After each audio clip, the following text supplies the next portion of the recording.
Welcome to the stories where we will buy shares. May Allah Almighty increase its influence and make us one of those who direct our lives.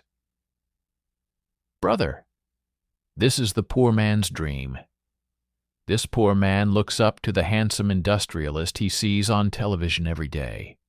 He decides to be rich like him. He often starts begging Allah. Give it to me, O Lord, give it to me. This is how he always prays. I'm tired of poverty. Give it to me, O Lord. When this man sets his mind to it, he invests the last 35 cents in his pocket in another rich man's books. How to Become Rich and The Secrets of Wealth. Although he read each of them carefully, he apparently didn't understand much. He must have thought and thought hard about it. The best thing is to do what he heard from his grandfather. There's no need to spend any money for this. He remembered the events his grandfather told him years ago. His grandfather said the following: "Thank you, my son. Allah hears all prayers. Whatever you want, you should ask Him. If you pray, especially after the tahajjud prayers at night, you will achieve your wish with Allah's permission." Remembering this, the poor man finally chooses this path. He prays profusely between night and morning. He prays with tears in his eyes. Meanwhile, he makes sacrifices. Of course, if he is saved from poverty, when a fat ram approaches a corner, he will cut a stream when a large calf turns the corner. If he becomes very, very rich, the number of sacrifices will increase. This man continued his night prayers for 6 months, and when no money came from any source, he decided not to lose hope, and this time he intended to fast. He fasted 15 days of every month without fail. Moreover, he did not eat much, and eventually he was skin and bones. But something started to happen to him.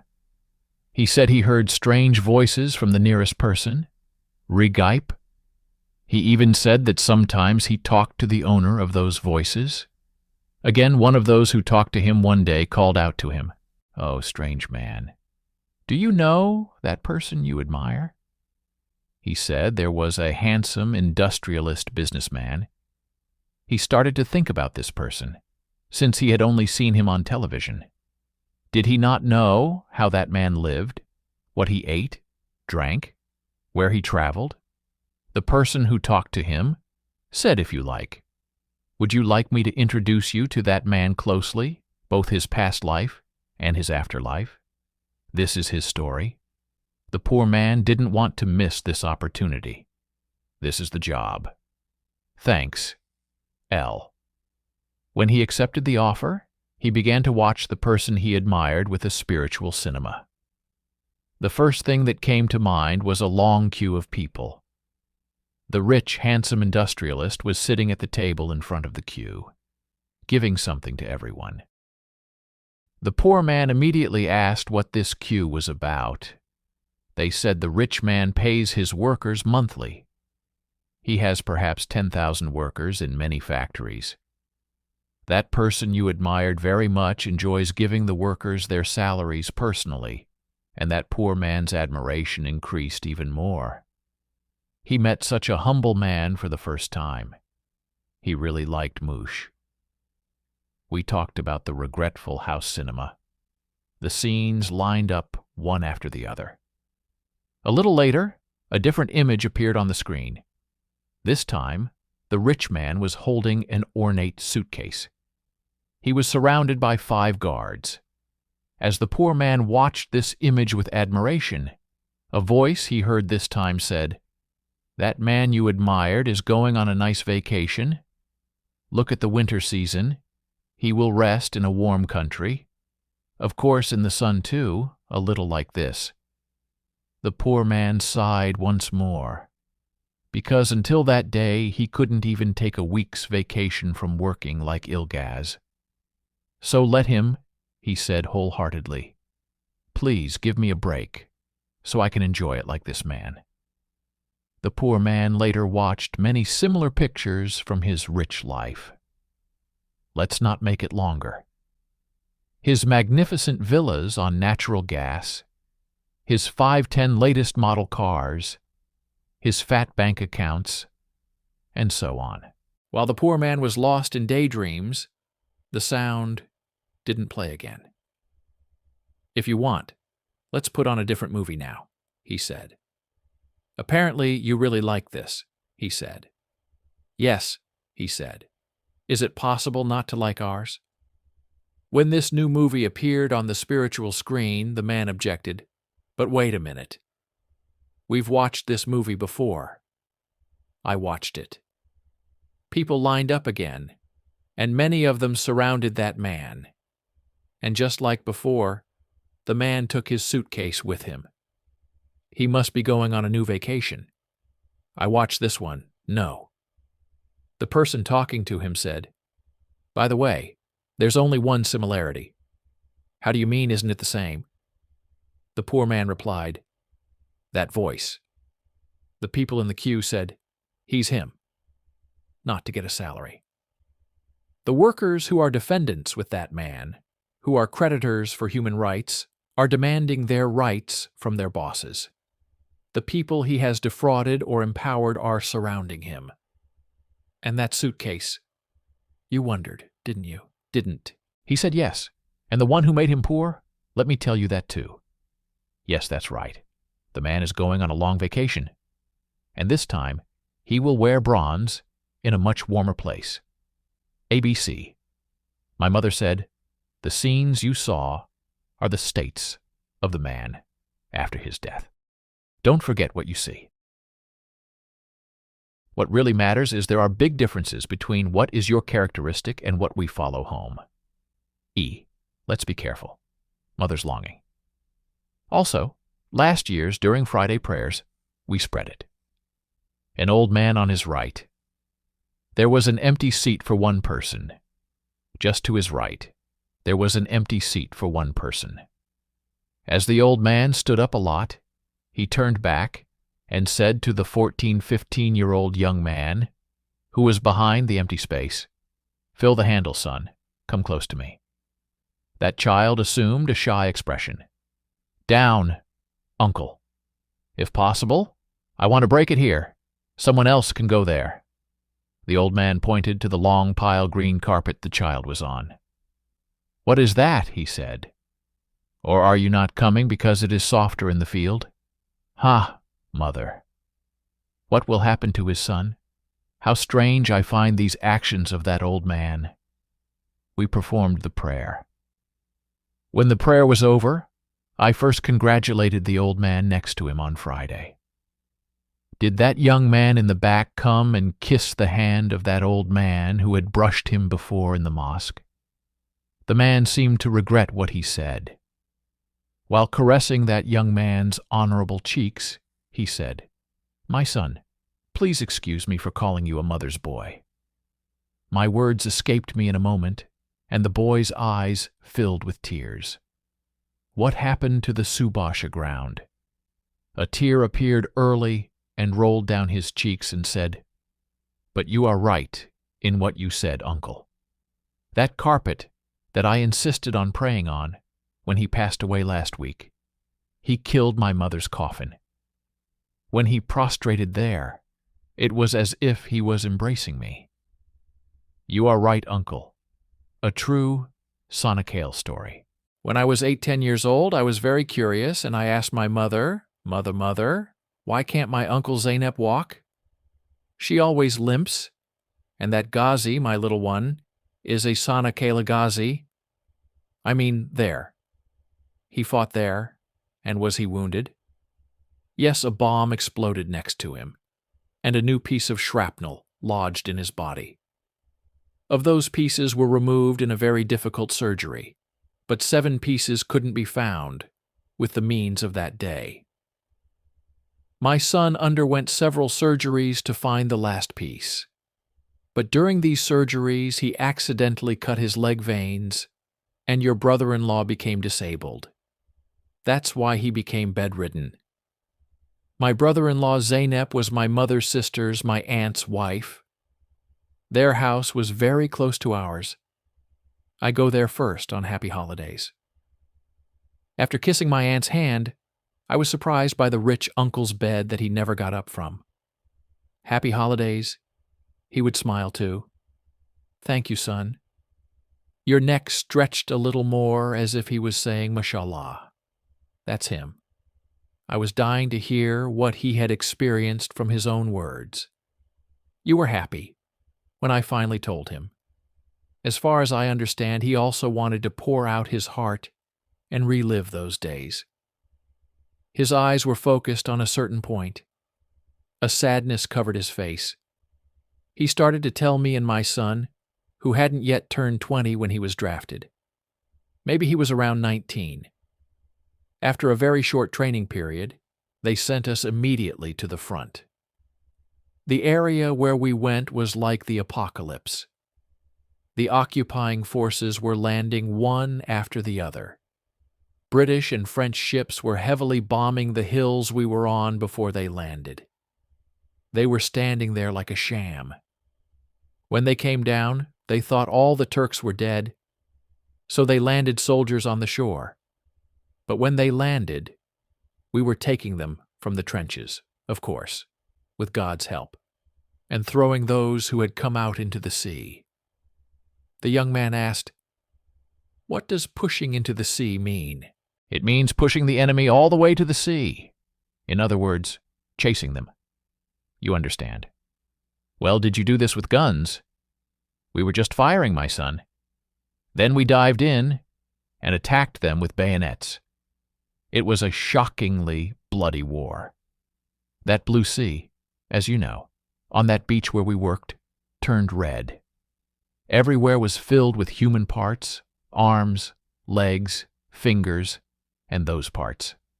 Unfortunately, our soldiers had landed, and the ships had been severed by the huge bombs they dropped.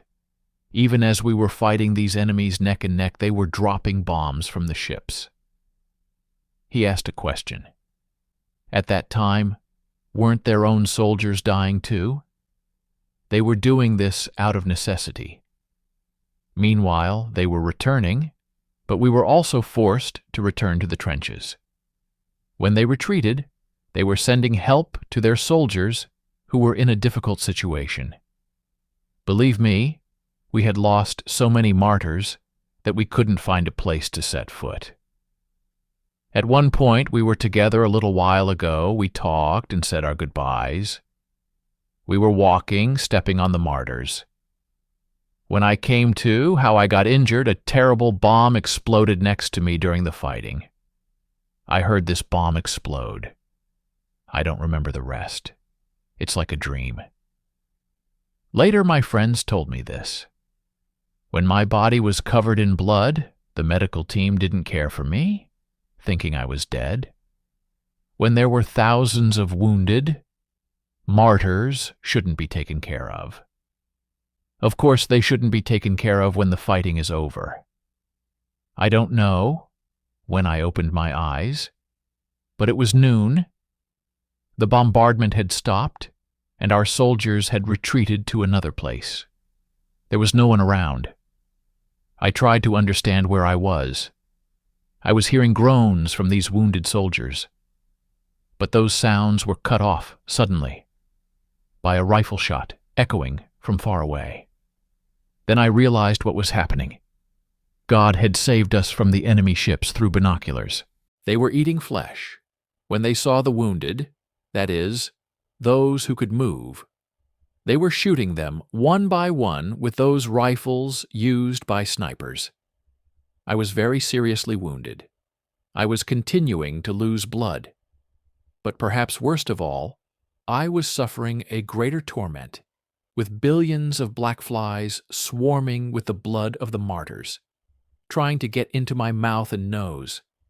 I knew well that if I tried to brush those flies off my face, they would find me too. I was patient. I prayed. I recited salawat. I did so without moving until darkness fell. Every minute of those hours felt like a year to me. Do you know, later, the sun set, when it got dark, I started looking for our unity. I had no strength. I was hungry, innocent, I had already lost blood. I was in no position to take a single step. As I crawled along the ground, may God be my witness, a need arose, and he gave me warm food and water. However, at that time, there was nothing but dry rusk, and even if there were, we could not have it. I don't know who that old man was. I ate the bread he gave me, a few mouthfuls, and drank the water, and a feeling of strength came to my body, and that with all my strength I said, "Oh God." I moved forward crawling. After those few hours, I found our unit. When I approached them, they shouted, "Who are you?" They asked for the password. When I said, "My dear Zainel," they didn't believe me. We saw it with our own eyes. They said Zainel is dead. I didn't have the strength to talk anymore. I don't remember the rest. When they came to me, they recognized me. Of course, they were very surprised. Then they took me to surgery. The bomb fragments were as sharp as razors. They removed all of them except one. Now that single piece is still in my dream. Now where is it, my child? Hard times are hard. I, Uncle Zainel, passed away 6 years after this conversation. I hope he has reached the rank of martyrdom after being a veteran. We have lost hundreds of thousands of martyrs in many parts of our country and in Sanakal. May their resting place be heaven. Flintstone. A little boy was amazed by the beauty of a flat stone he saw by the sea. It must have been a jewel. He found it and was so happy that it resembled a human heart in this shape. Moreover, Ota shines brightly. The child stone. He grabbed it and ran home, and with great excitement, he handed it to his father. The man immediately realized that the stone in his child's cold, bruised palm was a simple flint that sparked when rubbed together. However, he did not tell his son this, so that he would not be upset. The little boy wanted to sell the stone in his hand to get the bike of his dreams, and believed that he could also buy a ball with some of that money. But his father was unwilling. When he realized that he had fallen for the child, he went to the bazaar, where he sold simit on vacation. The jewelry store windows were filled with gold necklaces, illuminated by dazzling lights. He also had expensive rings adorned with much smaller stones in his hand. This diamond resembled the stone he found himself in Chakmak. After setting his sights on the most ostentatious store, the child waited in front of the window for a while. Inside was a man who apparently owned a shop. A lady in a fur coat was a customer. The little boy could not resist, and went in and took the stone out of his pocket and handed it to the shop owner. The outside was nothing. "I found this diamond by the sea," he said. "Sir, if you want, I can sell it to you." The man took a look at the stone from a distance and said, "I can sell it to you." "It's a simple flint," he said. "The whole beach is full of those stones." This was surprising, but it couldn't be. "No, no," he snapped. "Wet it if you want. See how bright it will shine." The shopkeeper was afraid of losing his rich customer, and was looking for a plan to grab the boy by the arm and throw him outside. The woman was watching carefully. "No, I told you no, it's a flint." The child shed a tear. "No, why don't you believe me?" "That's a diamond," she said. The woman was impressed by the boy's attire and the innocence on his face. Suddenly, she patted his head and smiled at the boy. "That's exactly what I want," he said. "Will you sell it to me?" The little boy was surprised and so happy to meet someone who understood the true value of the stone. The money that woman filled her pockets blew his mind, but the woman was crying too. I wonder why. Did he love Flint so much? What did he say? After thanking him repeatedly, we ran and left happily. The woman with blank eyes gave the stone in her hand to the jeweler and asked, "Can you put a chain on it?" "Obviously. He will wear it like jewelry." The shopkeeper was disturbed by his warning, because she didn't understand. She thought the woman was deceived. That's why this pardon I told you. But let me repeat that. What you bought is simple bitter. It's not even worth 5 liras. The woman first looked at her diamond necklace. Then she looked at his face. She said, "I don't think so, sir. That stone, I think, is more valuable than these, because this stone carries all the hopes of a little child. Experience is shockingly expensive. In one of these very old times, there was a bad custom. According to that custom, when the old people got old and could not work anymore, they would take them to the forest and leave them there to predatory animals. In this way, they tried to ensure that the food, which was already scarce, would provide the young people with work. Since it was forbidden to keep old people at home after a certain age, no one could hide them in the house of their elderly parents. Everyone was afraid that the neighbors would see and report them. But one day, one of the old people's sons took one of the old people to the forest and wanted to leave them. In these seasons, winter, old Oaz and his little grandson went to the forest together. They left the old man, and they were returning.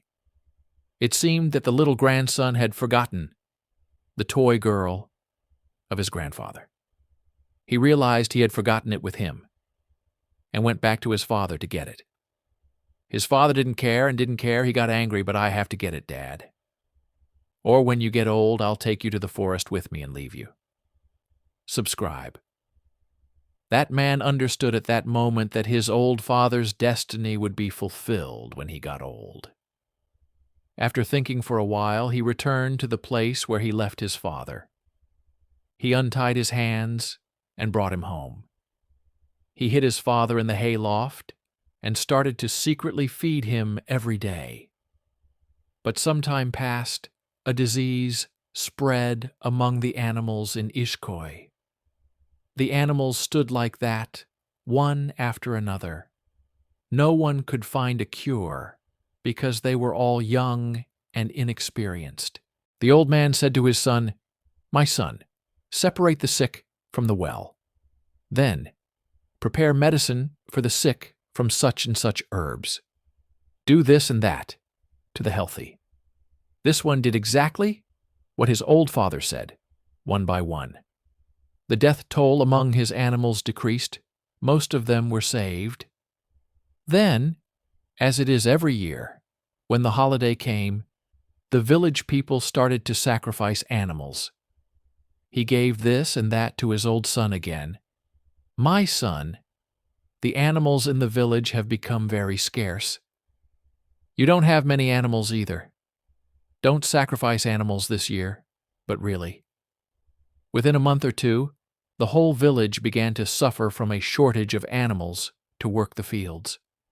However, the young man who heeded the old man's advice had animals. In the spring, there was no grain left to make bread. But the real problem was that there wasn't even enough grain to use as seed. They didn't know how to till the fields or prepare next year's crop. The old man gave his son advice on this matter too. "Look, the barn's roof is filled with hay, isn't it? Take them out and beat them calmly again. You can extract seed wheat from there."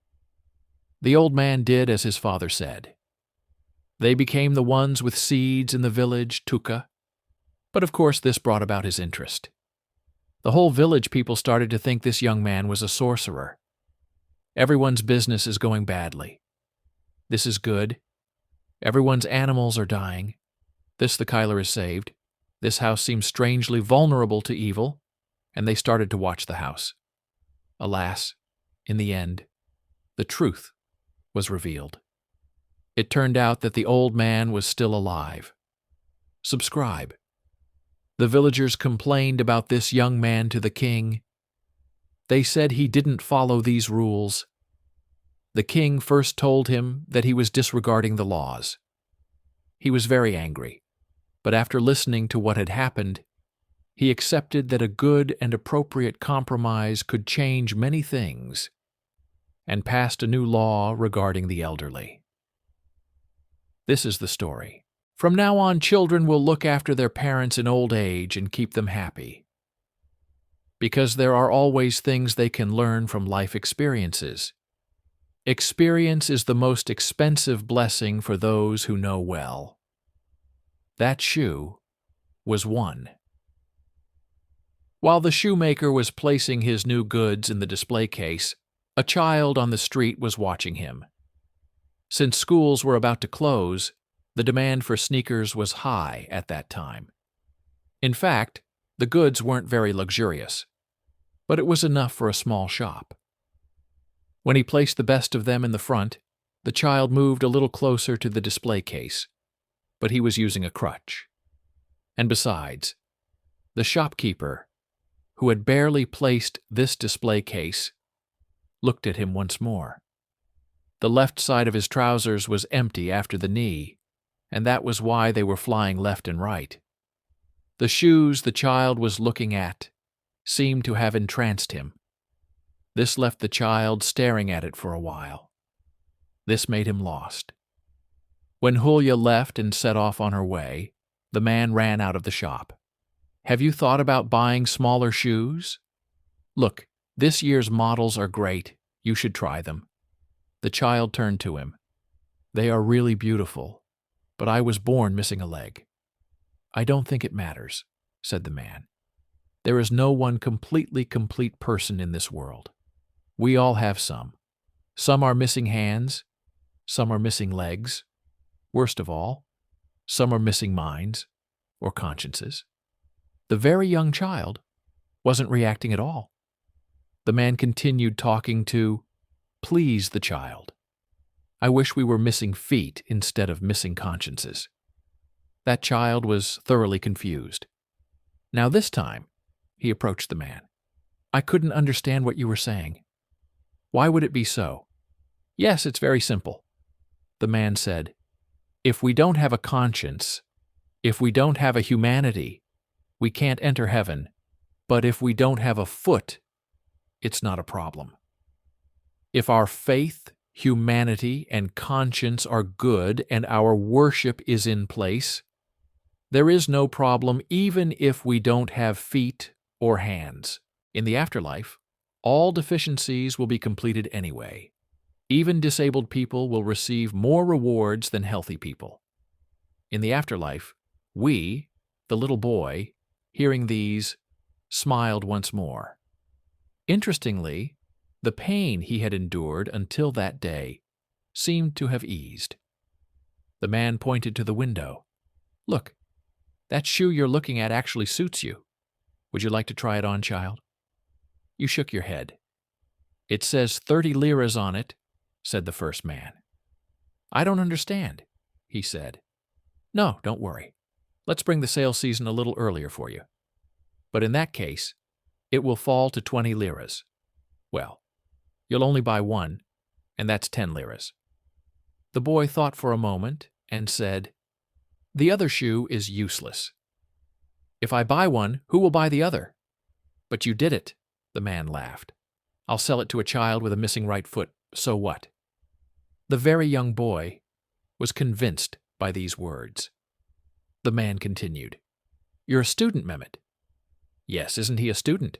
The boy said. I'm going to 2nd grade. Did the child pass 3rd grade? Okay, there you go. Look, if we give a 5 lira student discount, that would leave 5 liras. That's all there is to bargaining with. In that case, the shoes are yours. Oh, I sold them, and they left. He said he didn't want to disappoint the child, and he was successful. However, amidst the child's astonished gaze, he entered the shop. The shelves inside were filled with the same model he liked, but the man took out the one on display, and after returning with patience, sat the child down and put on his new shoe. He showed him the old one he had taken off. He said, "My sale is over. I would be very happy if you sold me this one. Are you kidding me, uncle?" The child said, "The soles are about to be punctured anyway. Are old shoes worth any money? You must be ignorant of antiques. I guess you don't know anything about antiques. That's why I think your shoes are worth 30-40 liras." The little boy couldn't get over these successive shocks he had experienced. He must have been in a dream, and it was the most beautiful dream of my life. After looking at the banknotes that the man had squeezed into his palms, which were sweating with excitement, he said, "I gave back the 10-lira bill, but in my opinion 20 liras is enough. You said you started the discount season. This is about you." The man didn't disappoint this thoughtful child and took the money. And meanwhile he kissed her cheek. For some reason he couldn't contain himself. If he sold all his goods in one day, maybe he wouldn't have found such happiness. The child slowly stood up as if he didn't need crutches.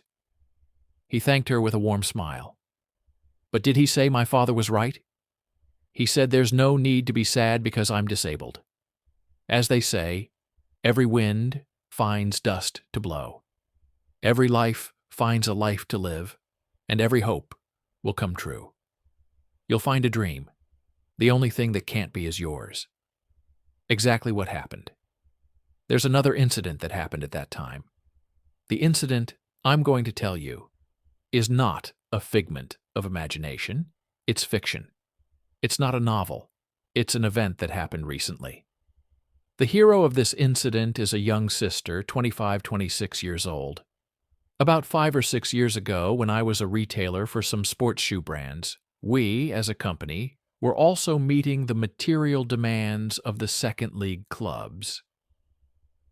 The financing of the league clubs is usually provided by large corporations and municipalities. One day, we were sitting in the office of the vice president of a sports club, the mayor, who was in charge of the club. The president was a little upset, and I looked thoughtful that day. I said, "No, there is no president. No, nothing. Actually, we encounter another surprise every day in this position," he said, and continued, "I met a woman before you. You know the one you met at the door, wearing low-cut clothes." Yes, I thought she was a model," he said. "That woman came here without any purpose and asked me straight questions. I was amazed and confused. It has nothing to do with you, but since there were very interesting questions, I can summarize it for you like this. That lady came. Our production club opened a tender for a year's health services. She was the sister of the Hive. She came to represent a hospital. She read the contract to me in half an hour. When she finished, she said, "Excuse me, can I tell you something?" I said, "Come on in." He said, "I've been telling you all this for 30 minutes. You never looked at my face. You always looked left and right. You glossed over things. You didn't look at me because you didn't understand this." Since he asked, I said, "I have to answer. I didn't want to offend you. I'm very sorry, but you came here in such a low-cut outfit that I'm not looking at you to protect my eyes from sin, not because I underestimate you. My lord, to us men Emre, this is what they send you to sign contracts for. I mean, they are using you, brother," I said. "I feel very sorry for you." At that moment, and that brother, while he covered his clothes a little and looked embarrassed and ashamed, said, "I will tell you something. Actually, are you wearing a tie? But while you men walk around in short-sleeved shirts in this heat, Islam disciplines and oppresses us women. There is equality. Look how comfortable you are. Isn't this unfair?" That is a very serious and accusatory question. So I had to continue. "God, I understand you, my sister.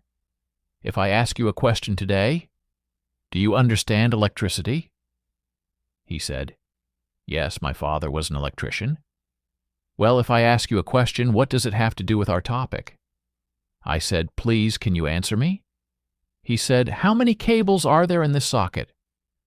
There are 2 main cables. There is also a yellow and green insulated grounding cable. Well, why are we talking about this? I said, Please, can you continue? He said, Well, those 2 main cables are electrically charged, namely the phase cable and the neutral cable. The electrically charged cable must be insulated. I mean, even a few millimeters of it must be bare. So, I asked, Well, why is that so? Because electron jumps in places close to neutral will cause heating and fire. I said, Bravo, brother, he said. This is your own question. How can you betray me? He said, God Almighty created men and women equal in law and justice, but He created them differently in the division of labor and sharing of life. In other words, men are created with a nature more suited to foreign affairs, requiring more strength and muscle power to protect the family or to provide all its needs.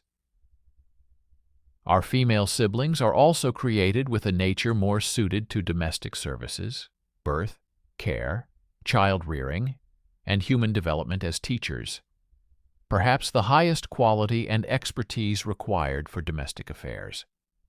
They are created elegantly and gracefully in cases of necessity.